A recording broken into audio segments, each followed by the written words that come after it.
آپ نے ایک شعر سنا ہوگا، یک زمانہ صحبت با اولیاء، یک زمانہ صحبت با اولیاء، بے ترد 100 سالہ طاعت بے ریا۔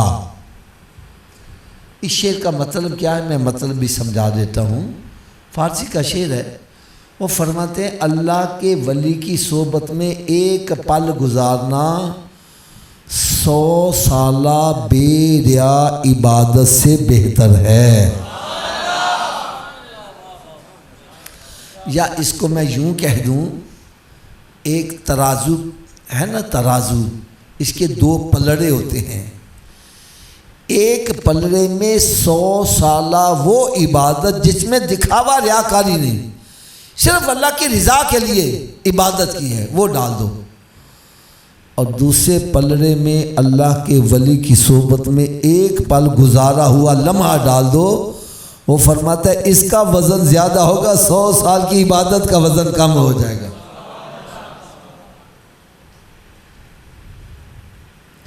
اب ذہن میں خیال آیا کہ یار اللہ کے ولی کی صحبت میں ایک پل گزارنا اور کہاں 100 سالہ بے ریا عبادت، یہ افضل کیسی ہو گئی؟ یہ تو آپ نے کئی مرتبہ سنا ہوگا، لیکن پتہ نہیں غور کیا کہ نہیں کبھی کیا۔ آج میرا جی چاہتا ہے آپ کو صرف اسی کے اوپر ہی تھوڑا سا گفتگو کی جائے۔ اور ایک بات میں اور عرض کروں، یہ میری بات ہو سکتا ہے آپ کو کڑوی لگے، میں سب کے سامنے ہاتھ باندھ کر عرض کروں گا، خدا را قرآن پڑھا کرو۔ آج ہم نے قرآن پاک کو پس پشت ڈال دیا۔ اپنے اپنے گھروں میں نظر مارو، کتنے مہینے گزر گئے، قرآن نہیں کھولا جا رہا۔ قرآن پاک پر گرد و غبار پڑ رہی ہے، ٹی وی VCR پر مکھی نہیں بیٹھنے دیتا۔ اللہ معاف کرے، اللہ معاف کرے، اللہ معاف کرے۔ کئی ایسے گھر سیوں کا کیڑا قرآن کو شہید کرتا جا رہا ہے، اتنا وقت نہیں کھول کے ہوا لگا دے۔ اور اس کی سزا ہمیں کیا مل رہی ہے؟ ہم نے قرآن پاک کو پس پش ڈالا، اس کی سزائیں ہمیں کیا مل رہی ہیں؟ ہر بندے نے ولی کا مقام اپنے ذہن کے مطابق سوچ لیا، ولی کی تعریف اپنے ذہن کے مطابق گھڑ لی۔ بے ولی کون ہوتا ہے؟ کہتا جڑا دل دیاں گلاں دسے، جڑا ڈبل کر کے دکھا دے، 2-4 کرتب دکھا دے، ہم کہتے ہیں یہ بڑا پہنچے آیا ہوئے۔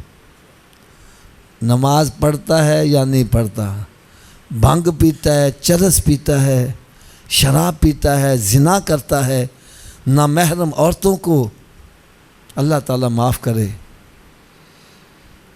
ہم کہتے ہیں بڑا پہنچا ہے، گالیاں نکالتا ہے۔ میں صحیح کہہ رہا ہوں غلط کہہ رہا ہوں؟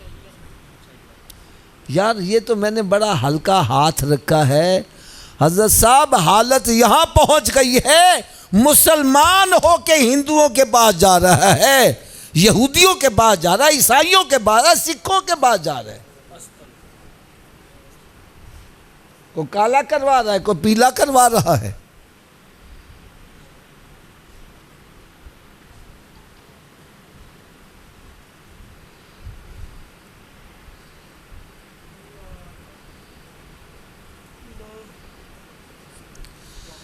حضرت صاحب میں آپ سے ایک سوال کرنے لگا ہوں، بات کرنا سچی، جھوٹ نہیں بولنا۔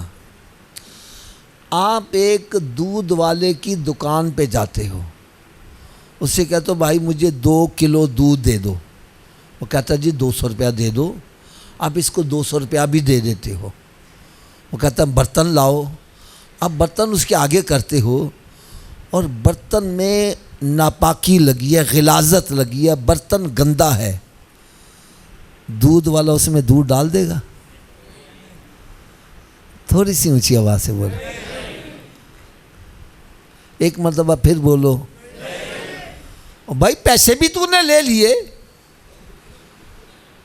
دودھ کیوں نہیں ڈال رہا ہے؟